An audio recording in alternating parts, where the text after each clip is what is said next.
네, 오늘 본문은 남자들의 입장에서 보면은 크게 막게 거슬리지는 않지만 어떤 면에서 여자들의 입장에서 본다면 상당히 조금 불편하게 느껴질 수도 있을 것 같다는 생각이 듭니다. 두 가지 면에서 조금 불편하게 느껴질 것 같아요. 하나는 내용 면에서, 그리고 다른 하나는 분량 면에서. 그러니까 내용 면에서 보면 아내들에게는 남편에게 순종할 것을 말하고 있는데 남편들에게는 단순히 아내들을 귀히 여기라라는 정도로 이제 말하고 있기 때문이죠. 여러분, 우리 오늘 읽은 개역개정 성경은 남편에게 순종하라라고 다소 좀 부드럽게 표현을 했지만 우리 옛날 개역 한글 성경을 보면은 남편들에게 순복하라, 조금 강한 어투로 썼습니다. 약간 복종의 개념이 들어가 있죠. 그래서 왜 아내들에게만 남편에게 순종하라고 말하는가? 이게 불평평한 거 아닌가? 뭐 이런 느낌을 조금 받을 수도 있을 것 같아요. 그리고 여러분, 분량 면에서도 보면 아내들에게 남편에게 순종하라라는 것에 대한 내용이 무려 몇 절입니까? 6절이나 할애하고 있는데 남편들에게는 아내들을 귀히 여기라라는 게 몇 절이에요? 한 절만 할애하고 있기 때문에 마치 아내들은 해야 될 의무가 더 많은 것처럼 느껴지고 그래서 조금 불공평하게 생각이 된다라는 그런 인상을 조금 받게 됩니다. 그러나 여러분, 성경은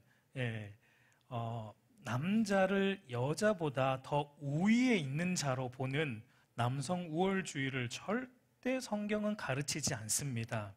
성경은 남자이든 여자이든 둘 다 하나님의 형상으로 창조된 자로 동등한 존재로, 동등하게 존귀한 존재로 보고 있다라는 것입니다. 근데 그럼에도 베드로는 왜 아내들에게, 남편에게 순종할 것을 요구하고 있습니까? 여러분, 이 말은 무조건 아내들은 무조건 남편에게 순종해야 된다라는 그런 말이 아니에요. 우리가 지금 이제 베드로 전서 이제 2장부터 해서 쭉 3장까지 보고 있는 이 권위에 대한 부분, 권위에 대한 순종을 말할 때 처음 할 때 우리가 핵심적인 표현이 뭐였습니까? 순종하되 뭘 위해서 순종하라는 것이었습니까? 핵심적인 표현은 주를 위하여 국가의 권위에 순종하고, 주를 위하여 사회 속에서의 권위를 또 순종하고, 주를 위하여 남편에게 순종하라라는 것이 중요합니다. 그래서 아내가 남편들에게 순종해야 하는 이유는 하나님을 경외함으로, 하나님께서 세우신 질서 때문에 남편에게 순복하라라는 것을 성경이 우리에게 가르치고 있습니다. 그러면 하나님이 세우신 질서가 무엇입니까? 먼저 창조한 남자를 가정의 머리로 하나님이 세우셨어요. 그리고 남자에게 가정의 권위를 부여하셨습니다. 그리고 나중에 창조된 여자는, 아내는 남편의 권위에 순종하는 관계 속에서 함께 가정을 세우는 이 질서를 하나님이 만드셨어요. 그러면 또 궁금한 것은, 그러면 왜 하나님이 남자를 먼저 창조하셨는가? 왜 하나님이 남자를 먼저 창조하셨습니까? 이건 모릅니다, 우리는. 이건 몰라요. 하나님만 아세요. 그 이유는 우리는 알 수 없습니다. 그것은 하나님의 주권적인 선택이에요. 마치 이것은 우리가 받은 구원의 원리와 같습니다. 여러분, 우리의 구원도 보면 우리 편에서 어떤 자격이 되고 조건이 되어서 우리가 구원받은 것이 아니죠. 하나님의 무조건적인 선택과 은혜로 우리가 구원받았습니다. 그러니까 그런 것과 같이 하나님께서 남자를 먼저 창조하시고 남자를 가정의 머리로 세우신 것도 남자가 여자보다 더 나은 존재, 더 우월한 존재이기 때문이 아니라 하나님의 무조건적인 선택과 은혜로 남자를 먼저 창조하셨고 남자를 가정의 머리로 세우셨다라는 거예요. 그러니까 그렇기 때문에 하나님께서 세우신 이 질서를 따라 아내들은 남편을 존중하고 순종해야 하고, 그러면 남편들은 아내들에게 어떻게 해요? 자기 목숨보다 더 귀히 아내를 여겨야 된다라는 것을 성경이 세우신 질서라는 거예요. 여러분, 사실 우리가 인생을 살다 보면 깨닫게 되지만 우리 아내들, 우리 여자들이 남자들보다 더 뛰어나다라는 것을 우리가 인생을 조금 오래 살다 보면 깨닫게 돼요. 예전에 새벽 예배 때도 잠깐 언급했지만 우리 남편들 보면은 좀 젊을 때는 굉장히 강해 보이고 듬직해 보이지만 나이 들수록 어떻게 됩니까? 어린아이가 되어가죠. 연약한, 죄송합니다. 어린아이가 되어가죠. 그런데 우리 아내들은 어떻습니까?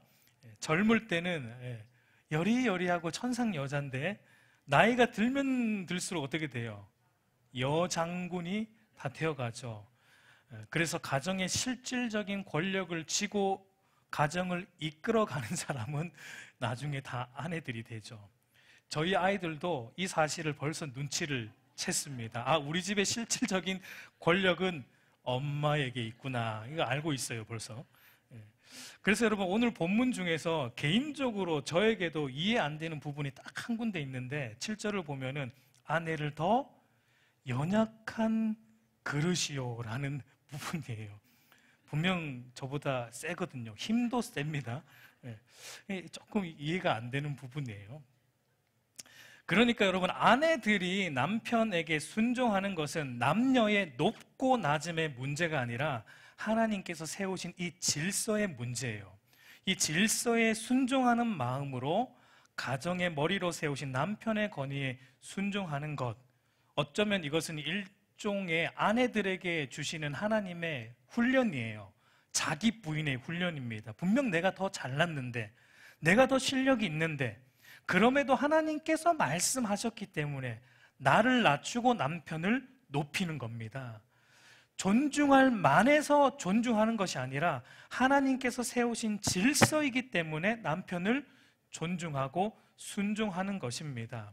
그러면 하나님께서 남자를 먼저 창조하시고 가정의 머리로 세우신 그 이유는 무엇입니까? 남편들에게는 더 큰 책임을 주시는 거예요. 어떤 책임이냐면 아내와 가정을 위해 죽어야 하는 책임입니다. 여러분, 모든 아내들의 대표인 하와가 나오는 과정을 우리가 보면은 창세기 2장 21절에서 22절 우리 한번 같이 읽어보도록 할게요. 시작. 여호와 하나님이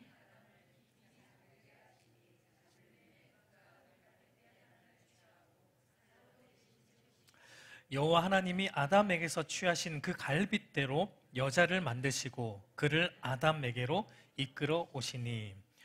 여러분, 하와가 나오기 위해서 선행되어야 했던 것이 무엇입니까? 아담이 깊이 잠드는 과정이 있었어야 됐어요. 여기서 깊이 잠들다라는 이 표현이 다른 성경에서 보면은 보통 죽음이라는 이 유비적인 표현으로 많이 쓰입니다. 그러니까 그 말은 남자는 여자를 위해 죽어야 하는 책임, 자신의 목숨을 바쳐 아내를 귀히 여겨야 하는 책임을 부여받은 거예요. 그러니까 여러분, 남편의 권위가 어디에 있다는 겁니까? 남편의 권위는 목소리가 큰 데 있는 것이 아니고 남편의 권위는 아내를 위해 죽는 데 있는 거예요. 아내를 위해 나를 부인하는데 남편의 진짜 권위가 있다라는 것입니다. 여러분, 이것은 궁극적으로 마지막 아담, 마지막 남편이신 예수님께서 당신의 십자가 죽음을 통해 신부인, 그리스도의 신부인 신자 곧 교회를 이 땅에 나오게 하시고 교회를 귀하게 여기시고 교회를 사랑하신 방식을 우리에게 보여주는 거예요. 예수님께서 당신의 신부인 신자 곧 교회를 어떻게 사랑하셨는가? 자신을 다 내어주시는 죽음을 통해 그 신부인 교회를 사랑하셨다라는 것입니다. 그래서 바울이 남편이 아내를 사랑하고 아내는 남편을 존경해야 하는 그 문제를 그리스도와 교회의 관계로 설명을 해주고 있습니다. 에베소서 5장 31절에서 33절 말씀 우리 한번 또 같이 읽어보도록 할게요. 시작. 그러므로 사람이 부모를 떠나 그의 아내와 합하여 그 둘이 한 육체가 될지니 이 비밀이 크도다. 나는 그리스도와 교회에 대하여 말하노라. 그러나 너희도 각각 자기의 아내 사랑하기를 자신같이 하고 아내도 자기 남편을 존경하라.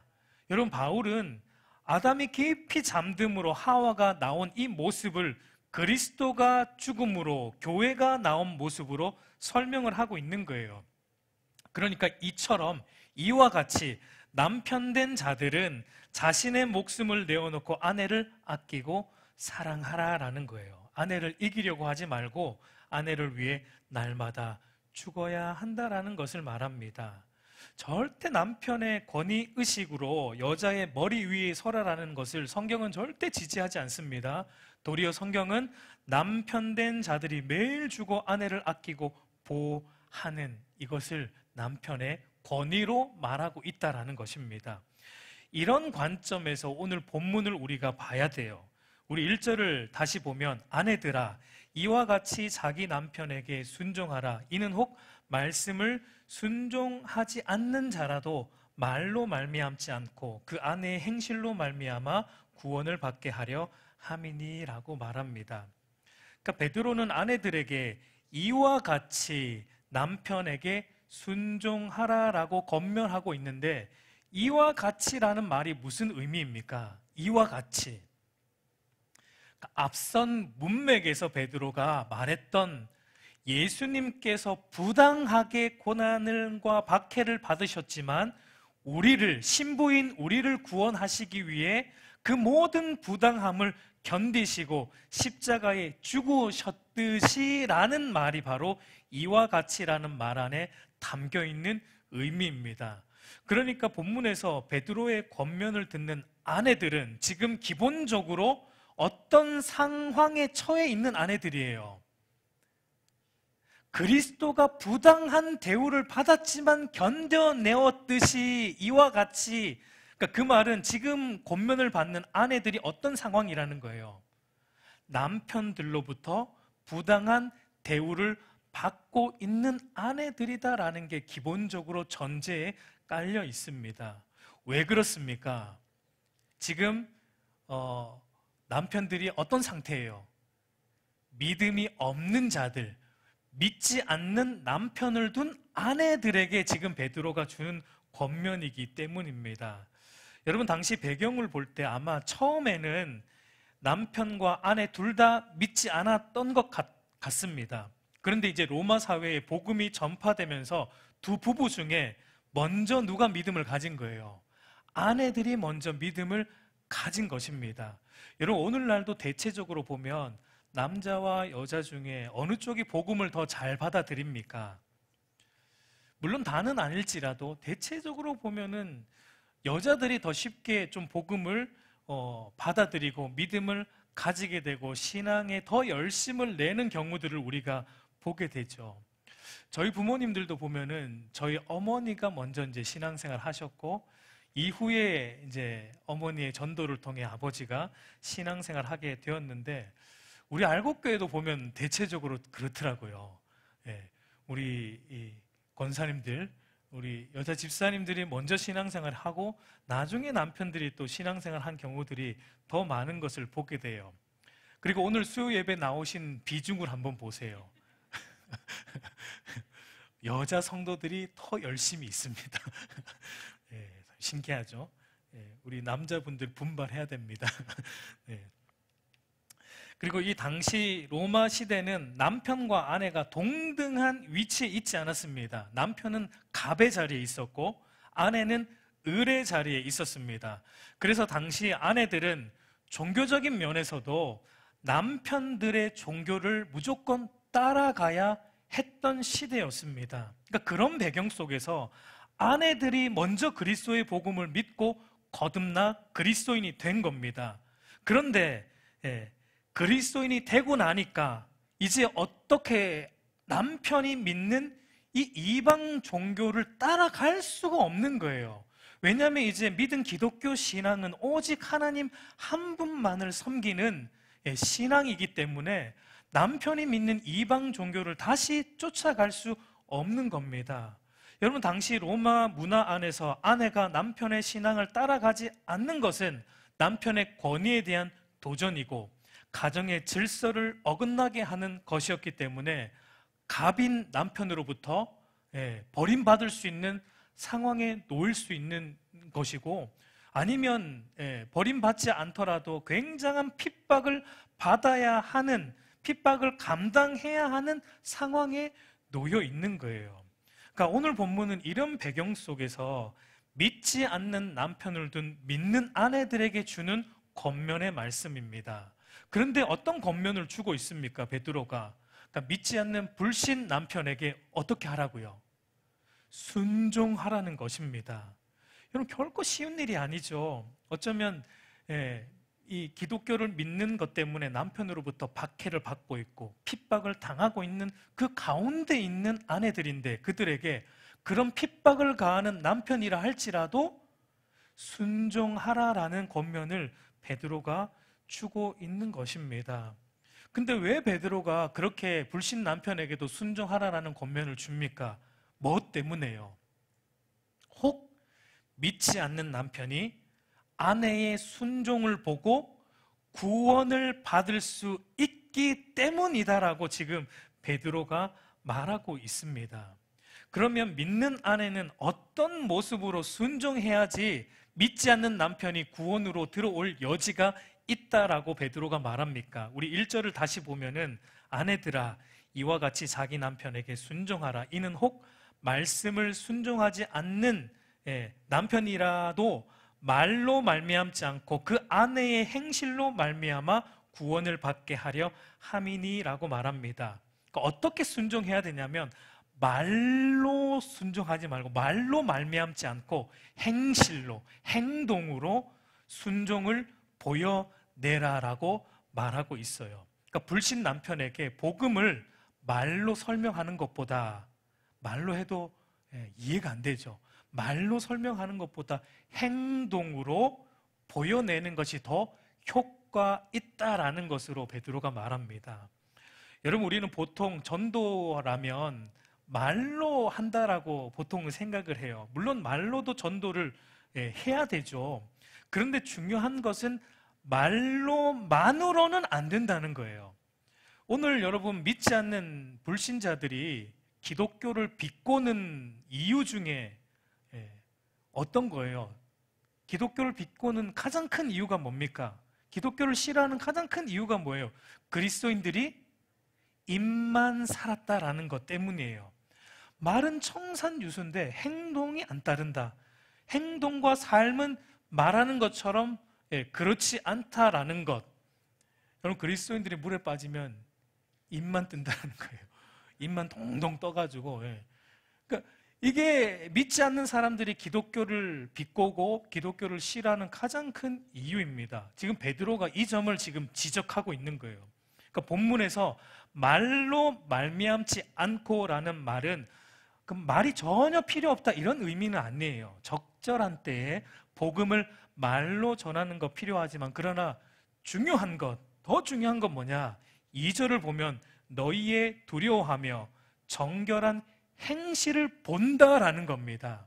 우리의 말보다 뭘 보느냐? 우리가 하나님을 두려워함으로 정결하게 행동하는 우리의 행실을 불신자들이 본다. 특별히 불신 남편이 그런 아내의 정결한 행실을 본다라고 베드로가 말하고 있습니다. 그러니까 하나님을 두려워하는 마음으로 하나님께서 세우신 가정의 질서인 남편의 권위, 불신 남편일지라도 그 남편의 권위를 인정하고 남편을 존중함으로 순종하는 가운데 적절한 타이밍에 복음을 말로 전해야 하는 것이 중요하다라고 베드로가 말하고 있습니다. 여러분, 그러나 앞에서도 말했지만 이 일이 결코 쉬운 일이 아닙니다. 왜냐하면 우리가 순종해야 하고 존경해야 하는 남편이 나를 아끼고 나를 귀히 여기는 남편이 아니라 도리어 나를 핍박하는 불신 남편이기 때문이죠.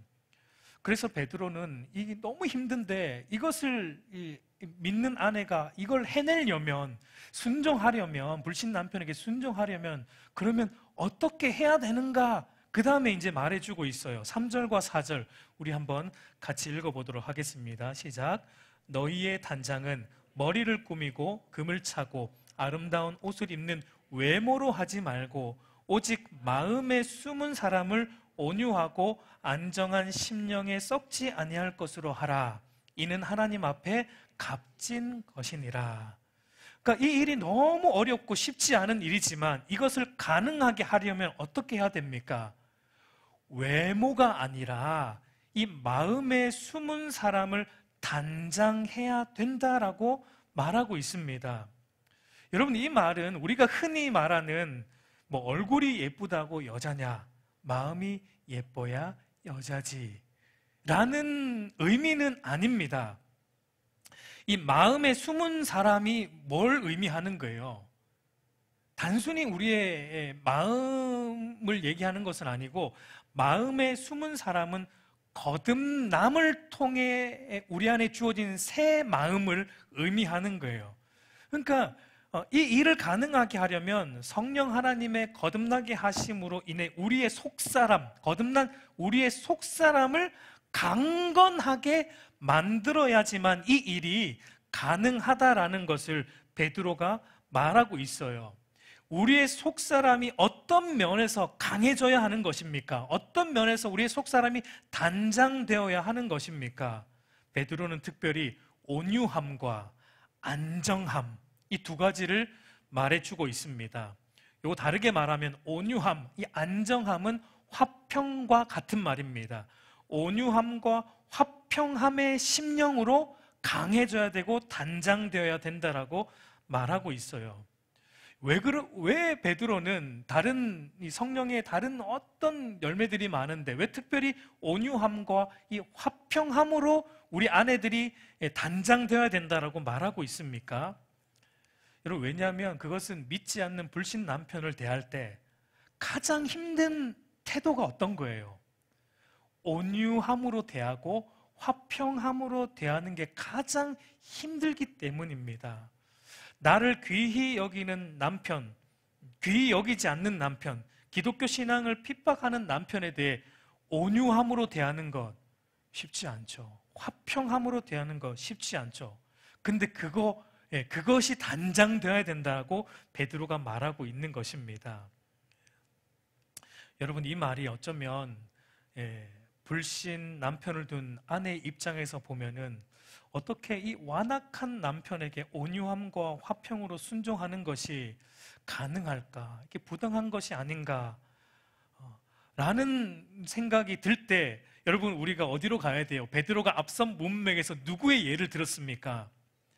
완악한 죄인인 저와 여러분이죠. 완악한 죄인들에게 부당하게 욕먹고 핍박을 받으셨지만 예수님은 그들에게 어떻게 대하셨어요? 온유함으로 대하셨고 화평함으로 대하셨던 예수님을 또 보라는 거예요. 근데 예수님이 그렇게 하신 이유가 뭐예요? 완악한 우리를 구원하시기 위해 그렇게 하셨다라는 것입니다. 그러니까 이와 같이 예수님의 온유함과 화평으로 구원받은 너희들도, 특별히 아내들도 이제 완악한 불신 남편에게 이 예수님의 마음으로 온유함과 화평함으로 순종해서 그에게 복음을 말로만이 아니라 정결한 행실로 전해서 혹시 이것으로 말미암아 그가 구원받을 수 있기 때문에 그렇게 하라라고 베드로가 말하고 있습니다. 여러분, 이것은 비단 불신 남편을 둔 아내들에게만 해당되는 게 아닙니다. 오늘 저와 여러분들 모두에게 해당되는 거예요. 우리 옆에 있는 남편이 아닐지라도 옆에 있는 모든 사람들에게 우리는 온유함과 화평함으로 대해야 하는 것입니다. 여러분, 그리고 베드로는 부당한 남편에게 온유와 화평으로 순종한 실질적인 아내를 한 명의 예를 들어주고 있어요. 우리 5절과 6절을 보면은 한번 같이 읽어보도록 하겠습니다. 시작. 전에 하나님께 소망을 두었던 거룩한 부녀들도 이와 같이 자기 남편에게 순종함으로 자기를 단장하였나니 사라가 아브라함을 주라 칭하여 순종한 것 같이 너희는 선을 행하고 아무 두려운 일에도 놀라지 아니하면 그의 딸이 된 것이니라. 그러니까 하나님께서 세우신 이 질서를 따라 하나님께만 소망을 두고 남편의 권위에 순종한 거룩한 아내들이 역사 속에 성경 안에 많이 나오는데, 특별히 그 대표적인 여인이 누구라고요? 사라라는 거예요. 아브라함의 아내였던 사라. 여러분, 사라가 남편 아브라함을 주라 칭하고 존중하고 순종했다라는 겁니다. 그럼 우리는 또 속으로 이렇게 생각해요. 아니, 남편이 아브라함 정도면 나도 순종할 만할 것 같은데, 이런 우리가 생각을 한단 말이죠.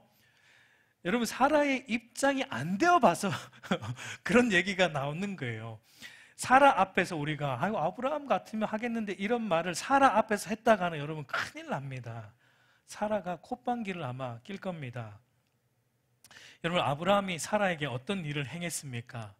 결혼하고 얼마 안 된 후에 아브라함이 아내 사라에게 이런 말을 했어요. 여보, 앞으로 우리가 하나님께서 말씀하신 저 땅으로 이제 가야 하는 긴 여정을 떠날 텐데 내가 볼 때 당신의 미모가 출중하니. 사라가 굉장히 예뻤습니다. 예쁜 여자랑 사는 게 좋은 것만은 아니에요.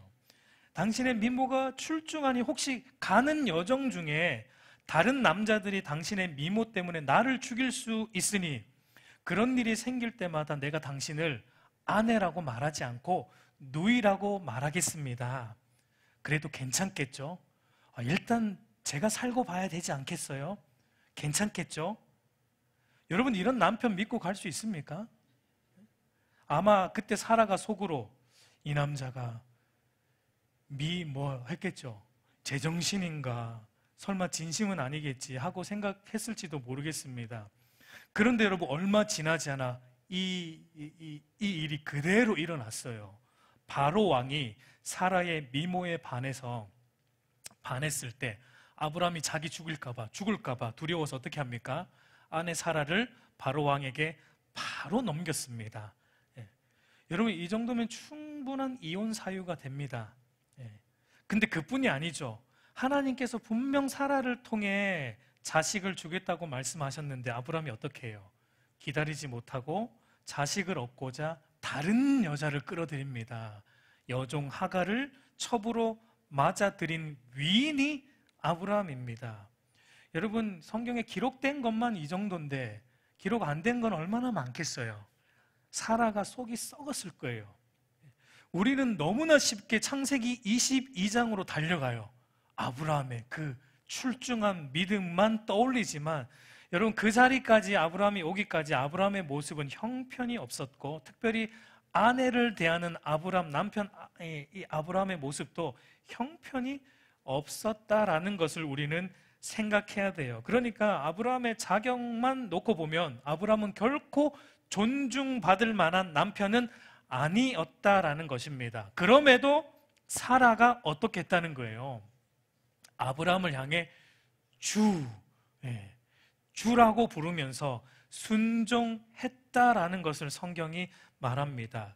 그 이유는 아브라함이 잘난 남편이어서가 아니라 하나님께 소망을 두었기 때문에, 하나님께서 세우신 질서를 순종했기 때문에, 하나님께 소망을 두고 하나님이 우리의 가정을 통해 이삭을 주시고 그 이삭을 통해 구원자를 주신다는 그 약속을 사라가 소망했기 때문에 남편인 아브라함에게 온유함과 화평함으로 순종했다라고 성경이 말하고 있습니다.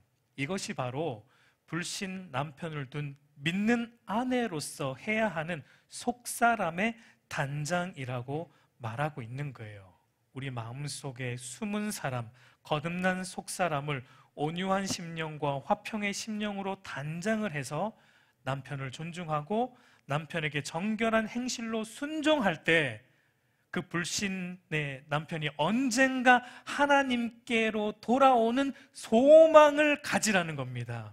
그 소망을 하나님께 두고 그렇게 순종할 때 남편의 불신이 언젠간 무너진다라고 베드로가 말하고 있습니다. 여러분, 그리고 베드로는 이제 아내들에 대한 이런 권면을 준 이후에 이제 믿는 남편들에게 아내를 귀하게 여길 것을 마지막으로 권면합니다. 우리 7절 한번 우리 같이 읽어보도록 할게요. 시작.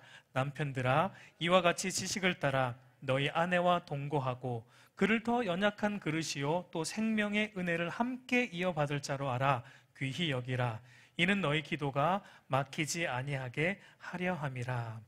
베드로가 믿는 남편들에게, 여기서 남편들은 믿는 남편이에요. 믿는 남편들에게 권면하는 것의 핵심은 아내를 귀히 여기라는 것입니다. 오늘 본문을 보면 함께라는 이 개념이 좀 강조되고 있는데, 우리 한글 성경은 함께라는 표현이 한 번만 나오지만 헬라어 원문은 2번 나옵니다. 너희 아내와 동거하고라는 이 말이 헬라어로 보면 함께 살아가고 라는 말이에요. 그러니까 함께라는 말이 무슨 의미입니까? 같은 위치, 동등한 위치에 서 있다라는 의미입니다.